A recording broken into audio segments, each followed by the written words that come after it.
धनंजय देशमुख यांचा साडू दादा खिणकर याच्या जामिनावर आज सुनावणी होणार आहे। बाईटनं अमानुष मारहाण केल्याप्रकरणी खिणकर अटकेत आहे। खिणकर याला जेल होणार की बेल मिळणार याकडे आता सर्वांचंच लक्ष असेल। तो व्हिडिओ आपण बघू शकतो। ही जी बाईटनं अमानुष मारहाण करण्यात आलेली होती आणि या व्हिडिओ नंतर धनंजय देशमुख यांचे साडू दादा खिणकर यांना अटक झालेली होती आणि त्या संदर्भातली आज ही महत्त्वाची सुनावणी पार पडणार आहे। आणि या संदर्भात अधिकची माहिती जाणून घेऊयात। आमचे प्रतिनिधी उदय नागोरगोजे सध्या आपल्या सोबत आहेत। उदय, नेमकी कधी या सुनावणीला सुरुवात होईल आणि आजच्या सुनावणीत काय घडू शकतं?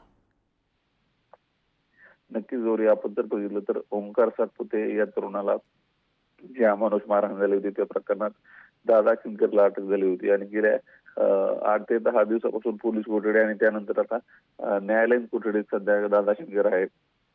सुरक्षेच्या कारणास्तव त्यांना छत्रपती संभाजीनगर येथील हर्सुल कारागृहात हलवण्यात आला असून आता त्यांचा जामीन अर्ज आज मांडला जाणार आहे। साधारणतः दुपारी 3 वाजता या जामीन अर्जावर सुनावणी होणार असून यामध्ये न्यायालय काय निर्णय देतं हे पाहणं महत्त्वाचं ठरणार आहे। गौरी, नक्कीच उदय, या सुनावणीकडे असंच लक्ष ठेवून राहा। तुर्तास धन्यवाद दिलेल्या सविस्तर माहितीसाठी।